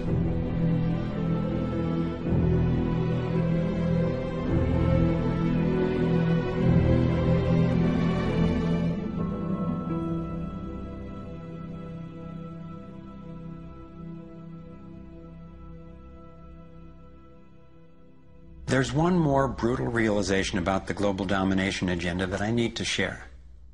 This was a horrible one for me to grasp, but without it, this inquiry would be dangerously incomplete, and our solution strategies would be inadequately informed. In my research, I came across convincing evidence that their plan actually includes the elimination of the majority of the world's population. As sick as it sounds, it makes sense that they would be better positioned to succeed in their quest for absolute control if there are fewer of us to manage. Every time I've thought they wouldn't do that, I discovered I was wrong. I found startling documentation that eugenics is one of the core pillars of their plan. Eugenics is the practice where some people get to decide who's worthy to breed and who's not. Sterilization is one of the many insidious ways this covert plan is being implemented. In 1904, the Carnegies funded the first eugenics laboratory in Cold Spring Harbor, Long Island. The Rockefellers funded involuntary sterilization of people of color through their eugenics programs and funded the Kaiser Wilhelm Institute in Germany to further the racial supremacy agenda later adopted by Hitler. In 2007, the U.S. Department of Agriculture and Homeland Security funded a proposed project to aerial spray over 7 million people in urban areas of Northern California. After citizens organized against the plan, officials were forced to reveal that the spray included multiple toxins that can cause disease and disrupt the reproductive cycle. Fortunately, civil resistance stopped the project. The U.S. government has been caught over 30 times covertly experimenting with toxic chemicals on its own citizens, from soldiers, prisoners, and Native American reservations to entire towns and counties. Mass covert sterilization of women and girls, usually using secret additives to vaccines, has been exposed in Brazil, Puerto Rico, Nicaragua, Mexico, and the Philippines. These have been under the auspices of such programs as John D. Rockefeller's Population Council, the U.S. Department of Health, Education, and Welfare, where Nelson Rockefeller was Undersecretary, and the Rockefeller-founded World Health Organization. Novartis and Syngenta, in cooperation with the U.S. Department of Agriculture and the Department of Defense, have field-tested a spermicidal strain of GMO corn that would render male consumers infertile. This was quietly announced as a contribution to the world overpopulation problem. The list goes on and on. Right now, global human fertility is plunging. I'm convinced that this is no accident. For me, being willing to consider and research a direct depopulation agenda was critical to my getting the whole picture and to generating responses that could be sufficient to the task we face. I know this may sound crazy, but imagine that it's 1932 and we're in Germany.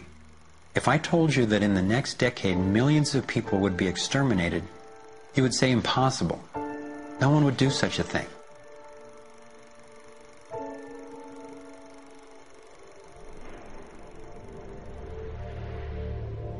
This is what depopulation looks like today. I'm convinced that I'm not overstating the case. Could I be wrong? Perhaps. But what if I'm not? We are at a critical fork in the road in human evolution. One road is leading toward tyranny and possible self-destruction. The other would lead us to a peaceful, healthy civilization based on honoring the rights and freedom of every single person on the planet.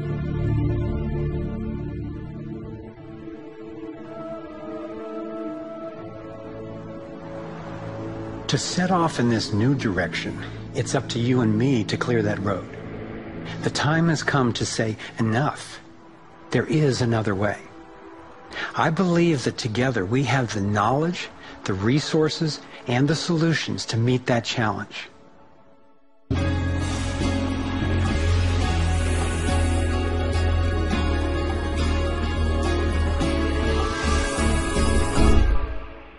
I see this process as nothing less than a struggle for the soul of humanity.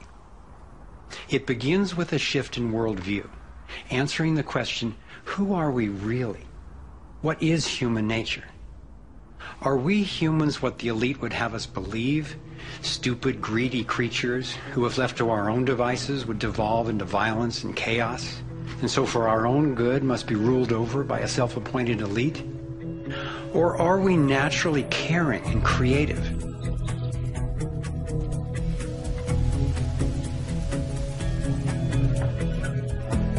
I believe when people are healthy and have what we need to survive, we can create a world based on integrity, freedom, and compassion. A world where everyone can thrive. Which of these two views will shape our future? That's our choice now. The agenda of the ruling elite is the product of a destructive worldview, based on their beliefs that there's not enough to go around, that some people are more deserving than others, and that their own safety depends on maintaining absolute control over the rest of us. In short, their worldview is based on scarcity and fear. But as powerful as they are, the architects of the New World Order cannot create their dreadful vision without our collusion. To stop them, to render their agenda obsolete, we have to wake up. We have to take action. This is like the last effort of a particular phase of civilization. It's its last gasp, really, and I often use the metaphor of the caterpillar becoming the butterfly, because the caterpillar crunches its way through the ecosystem. It's very destructive. It eats 300 times its weight in a day until it's so bloated that it hangs itself up and goes to sleep, and its skin turns into a hardened chrysalis. And then in its body you get these imaginal cells, biologists actually call them that, forming within the caterpillar's body. The caterpillar's body then actually becomes a nutritive soup for those cells. But what's important about that metaphor is that the old and the new coexist for a while. And it's the job of the caterpillar to preserve its life. It's a desperate government that we have now trying to control oil in the Middle East and wanting now to promote nuclear energy and all these things that they know better, but they have to play out the role of protecting themselves. It's their job. And if you love butterflies, you don't go around stepping on caterpillars. So we can't hate them. It doesn't do any good. But if you want alternative energy, you don't ask an oil economy administration to produce it for you. We have to produce it. We imaginal cells have to show that it's cheaper, more efficient, and more effective.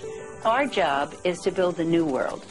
If we had the vision and a worldview that says our crisis is a birth and everybody's needed and everybody will have more of what they truly want, you could turn this desperate world into a renaissance of human creativity and love. It may seem that the controlling elite has all the cards, but we have many advantages of our own. First, let's talk numbers. Very few people are consciously perpetrating the domination agenda. Most of those helping to implement the plan don't understand the full picture of what they're a part of. By my calculations, we outnumber the actual architects of the plan by more than 1,000,000 to 1 in the U.S. alone. Entrepreneur and environmentalist Paul Hawken estimates that there are now well over 1 million organizations in the world that work towards social and environmental justice, comprising the largest social movement in the history of humankind. This movement, when connected electronically, could become a network of networks that will be the most powerful activist force for change ever. If you look at the people who are involved with restoring this earth and stopping the damage and resisting the depredation and nurturing change and reimagining what it means to be a human being, and you're not optimistic, then you might want to get your heart checked, because there is an extraordinary, beautiful, gorgeous, fierce group of people in this world who are taking this on.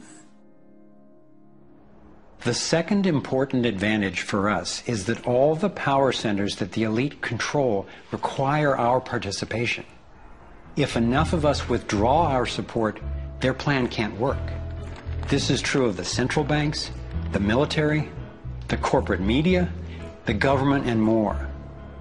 And following the models of Mahatma Gandhi and Martin Luther King Jr., we have the power of nonviolent non-participation. It takes tremendous energy, resources, and deception to try to dominate the lives of others. In moving toward freedom, on the other hand, we have on our side the evolutionary life force and what Gandhi called satyagraha, the simple power of truth. In India, we have thousands of villages which are now freedom zones. So we will not accept patenting. We will not cooperate with it, just like Gandhi did not cooperate with salt laws. We will not allow chemicals and genetically engineered crops to enter our ecosystems because they threaten this biodiversity. And this freedom movement, which is a freedom movement for all species, not just for individual humans, is something that's growing so fast and is reflected in the movement for GMO-free zones in Europe. I turn my back and there's another 1,000 GMO-free zones. 90% of Italy, 90% of Austria. The freedom zones around the seed, around food, are creating massive shifts.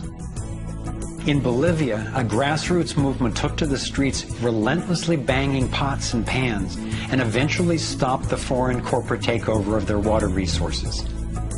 Though very little is shown by the corporate media, there are countless success stories going on every day all over the world.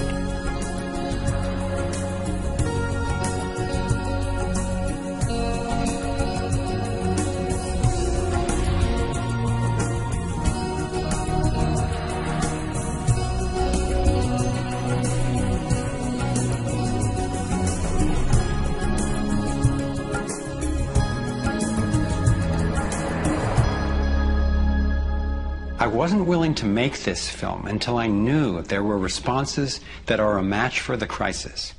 And now the power of the internet enables us to share the breadth and the depth of this research.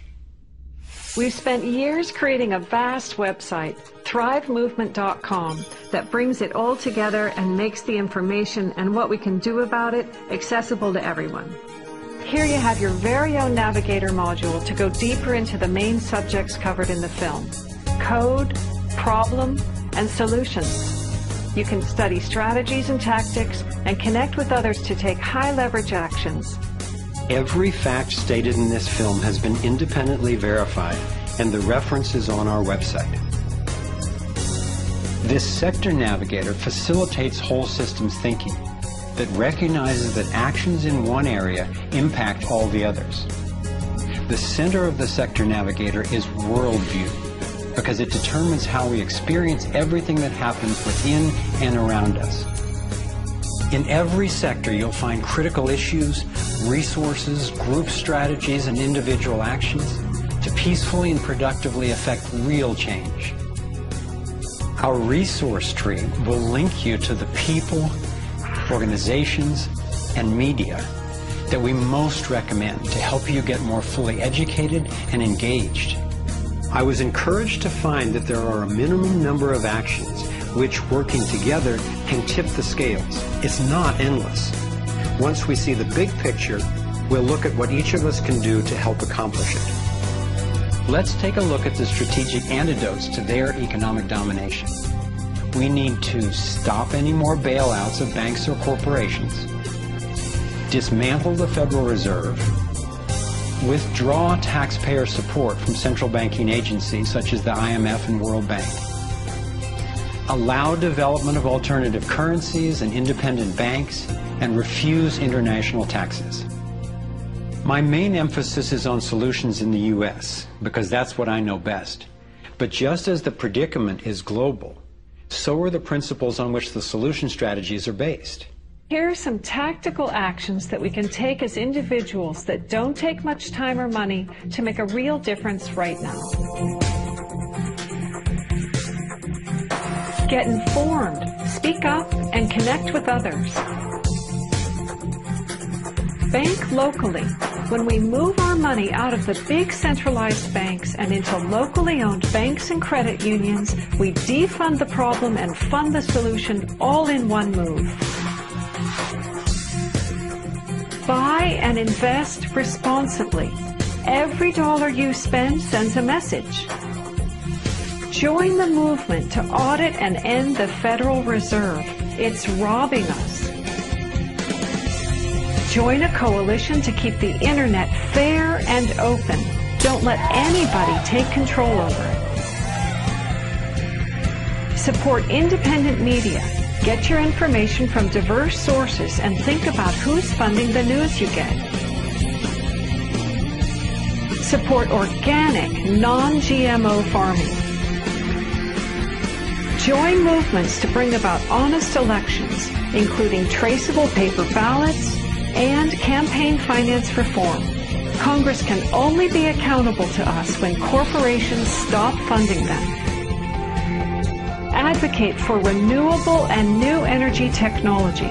Bring the conversation about free energy out into the open. It will transform the power dynamic on this planet faster than anything in recorded history. Sign up for critical mass actions.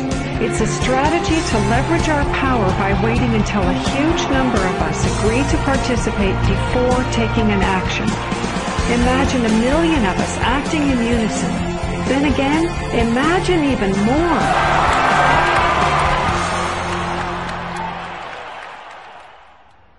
I've been inspired by how many grounded solutions and real-life problem solvers there actually are. Akila Sherrills is one person whose work especially touched me. He helped broker a gang truce between the Crips and Bloods. One of the things that we discovered in the process of waging peace in the neighborhood was that conflict is healthy. You know, it's unresolved conflict that actually leads to violence. When we first launched the peace treaty, we had a lot of success in our first year. Gang homicides dropped 44% in the neighborhood based upon our actions. Akila describes what happened when two rival gang leaders finally met after the truce. The brother came up to him and told him, man, look, I know you got some hard feelings for me. You know, maybe I got some hard feelings for you. He said, but because of this truce, man, he said, I'm willing to put all of that to the side. And he stuck out his hand. He hugged him and he said he closed his eyes because he was preparing for a sharp, knife to enter his back. He was waiting for for a bullet to be shot into his stomach. But he said after a few moments, he held that embrace. He realized that, that it was genuine. I believe that having a clear picture of our potential is as important as uncovering what stands in its way. So I want to take you to a possible world of the future. It's a world the elite would have you believe is an impossible pipe dream, but I'm convinced it's a world that is utterly within our grasp. We can create a world where people can thrive, where we can feel safe and secure. The air, water, and food are clean. A world where communities are capable of producing their own energy and food, and trade is open and fair. Rather than focusing on punishment, instead justice restores lives and losses. Insurance pays doctors to keep people healthy. Education is voluntary, serving the needs of individuals instead of corporations. We get honest feedback from independent media. There are no subsidies and no bailouts. Imagine that with an honest money system, little or no taxes, and low electric and fuel bills, you would have the money to pay off your home and car and be free to save and invest. You would enjoy more wealth, freedom, and security, all while working the same or probably less. Let's say I started a mutual fund for my neighborhood, and all the neighbors had stock, okay? And so they healed the environment, and their stock went up in value. So instead of getting drained financially, they're making money. They're making money from things that make their kids safer and prevent the planet from dying. So you kind of have your cake and eat it too. Instead of working all week to make money and then coming home and trying to save the planet on the weekends, you can spend Monday through Friday making money saving the planet and then, go to the beach. This vision of a thriving world is based on what could be called the liberty perspective. There is a simple principle that underlies this approach: non-violation. Nobody gets to violate you or your property, and you don't get to violate anyone else, except in genuine self-defense. This is the one rule I've found that every single person agrees with, at least for themselves. I believe that non-violation is the true north of humanity's moral compass and our core navigating insight. This insight can guide us and protect each and every individual as we set up voluntary, self-sustaining systems. It is a way of living that I can stand for wholeheartedly and without reservation. I've been profoundly influenced by the work of Austrian economist Ludwig von Mises, who developed a whole philosophy and economic system based on the core ethic of non-aggression. Motivated by having witnessed the ravages of communism and fascism in Europe, he committed his life to finding a just way. He recognized that those systems, as well as socialism and even democracy, wrongly assume the rights of the collective, or the group, to be more important than those of the individual. I had always gone along with the view that more people will thrive if we consider the group's needs above the individual's. But when I took a closer look, I found it doesn't really work that way. In the name of what's best for the group, governments have been responsible for most of the war, death, and destruction on the planet. More than 200 million individuals were killed in the 20th century alone. So how would applying the principle of non-violation change this dynamic? It would take us from incremental change of a fundamentally flawed system to a complete transformation where not just some, or even the majority, but everyone could truly have the opportunity to thrive. In order to implement the principle of non-violation, it makes sense to me to honestly re-examine our past, because it doesn't work to try to build a healthy living system on top of an unhealthy one. We have to go back to the most fundamental acts of injustice upon which the country was founded, and the seizure of the lands of the people, and the slaughter of their women and children, and the rendering destitute most of the remnants of these people, is such a grievous wrong that we believe that we have to deal with that, to come to grips with that in a fundamental way. Understanding that they're not wrongs that were done and completed 150 years ago. They're wrongs that are continued every single day. So you have, through the history of North America and the United States, over 500 treaties signed with indigenous nations where every single one of them now has been violated. You have, in fact, a tremendous amount of wealth having been generated from indigenous peoples' lands and resources, and billions of dollars every year still being generated by corporations and European nations based on the continued exploitation of indigenous peoples' lands and resources. If we didn't have large corporations, if we didn't have Western governments defining how you and I were to relate to each other, living here in North America now together, how would we relate to one another? How would we make it different? It's going to take time and courageous effort to shift the consciousness and accomplish the tasks that will move us toward the world I'm talking about. And yet I know of no greater gift that we could give to future generations. We can't do everything at once. I envision 3 overlapping stages of the solutions process. In stage 1, we bring as much integrity as possible to our current systems. If we cut the U.S. military budget in half, it would still roughly equal the defense spending of the entire rest of the world. Between that and getting rid of the Federal Reserve, over $1 trillion a year would be freed, enough to feed everyone on our planet, deal with social issues, and heal our environment. Many people believe that widespread starvation and poverty are inevitable, but compared to war, eliminating poverty and restoring the environment are cheap. According to Lester Brown's Earth Policy Institute, it would take under $200 billion a year to restore the Earth's environment and meet global social goals. But this stage isn't the end goal of the liberty perspective. While stage 1 has a lot of the compassion typically associated with a liberal Democrat agenda, stage 2 reflects much of the wisdom of the traditional conservative worldview. In stage 2, we shrink government's role to protecting individual liberty and stewarding things we share in common, like ecosystems and the airwaves we use to communicate. As the system gains integrity and we move to sound currency, people will have enough money to have more control over everything that affects them. Stage 3 grows out of the increasing freedom that people gain in stages 1 and 2, as they have more money and more time. There is no involuntary tax and therefore no involuntary governance.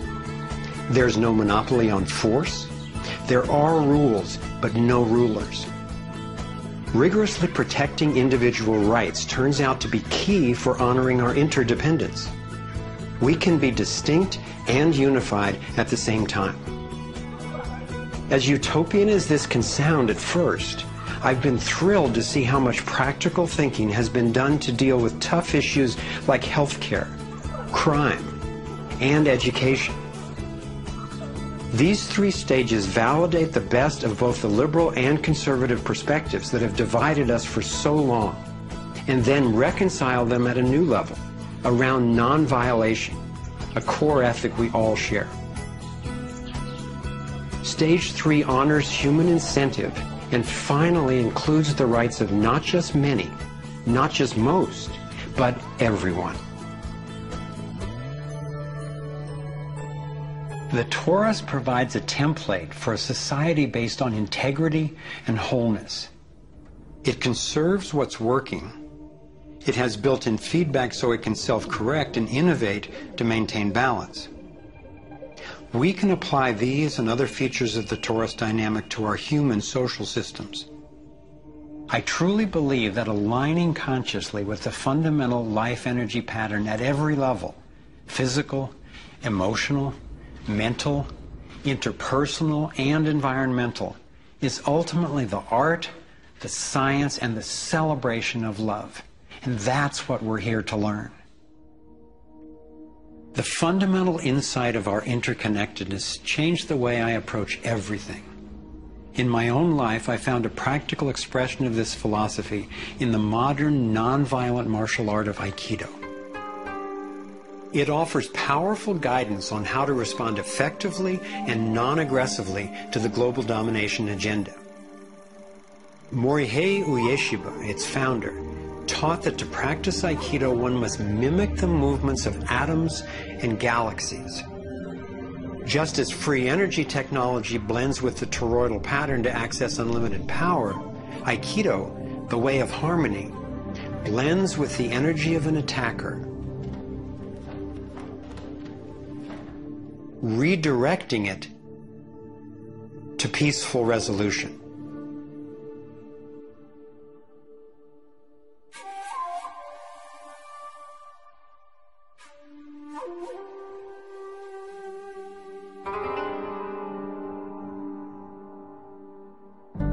Gandhi and King applied these principles of non-aggressive power at the economic and social levels. If we respond with violence to the domination agenda, other than in self-defense, it would only continue the old us versus them paradigm and provide an excuse for even more police state measures. I believe that it's essential, both morally and strategically, that we take the path of non-aggression. There is another aspect of the Taurus that has profound implications for how we can respond to the challenges before us. It is the absolute stillness, the 0 point, that lies at the center of each toroidal system. I believe that you and I, as well as every other being, are Taurus energy fields, centered by stillness and each connected to one another and to the boundless consciousness of a living universe. As much as I benefit from the experience of others, as highlighted here with the Navigating Insights, and as valuable as daily feedback is about what's really going on in the world, as we see with the vitals, I've come to recognize that our primary compass is our own inner guidance. As we learn to quiet the noise and amplify the inner signal, we can better hear the voice that naturally knows and offers wise direction. We have an entire inner life, a vibrant and lively inner life that is truly the navigator of the path that we take on the outside. If your inner life is the driver of how you show up in the world, it makes sense that if you want to have anything to do with where you're going, that you have to be in relationship to that inner life. You have to be in relationship to the driver. As we develop increased relationship to who's in the driver's seat, what happens is that there is a synergy. It's a symbiotic relationship that our inner lives are actually able to be more in tandem with where we're choosing to go, and we're able to get there. We're not nearly as insignificant in our impact as we think we are. In order to heal the world, we have to start telling a different story to ourselves. We have to start engaging in a different story with others. It's our collective story that manifests as the world. Humanity is now in a very interesting evolutionary phase in which we move from hostile, aggressive competition, which is the nature of young species, into a more mature mode of cooperation, collaboration. There's no question in this country that money, that capital is being increasingly concentrated in the hands of a few. And those who are so powerful are concentrating it further. But there is a force that's more powerful, and that's the power of the people. When we look at the crises now, it is so easy to fall out of love with life. It is so easy to get pessimistic and desperate. But from my perspective, the crisis has matured to the point of being on the threshold of mass awakening, and that feeling inside me gives me the vitality to know that no matter how small what I'm doing looks to me in the face of these huge problems, that the impulse of evolution is not small. And when it's in everybody who's waking up, it's huge. And as more and more of us are waking up, linking up, and daring to speak up, the scheme for global domination is being exposed. And we're discovering solutions that can create the world we yearn for and deserve. Again and again throughout history, when people have recognized tyranny rearing its cruel head, They've come together and stood up for liberty. I am confident humankind will look back on this period and be proud that when we saw, we acted. Thank you for coming on this journey with us. I'm convinced we have what it takes to thrive. Let's make it happen.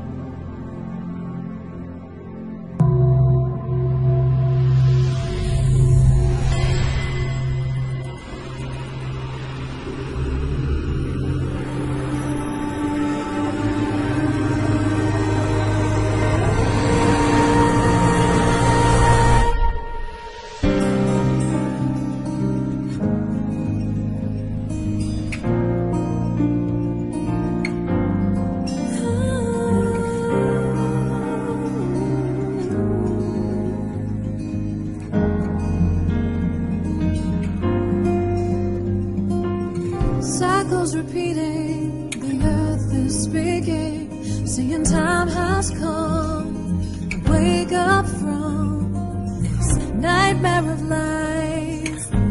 So many shattered lives reaching out, crying out for freedom, crying out for love. Carried by the current, till we stand side by side on the brink of a brand new dawn. We come together while the waters rise. There's a stirring deep inside. We come together to stand up for our lives. What on earth does it take to thrive? While we've been sleeping, our hearts were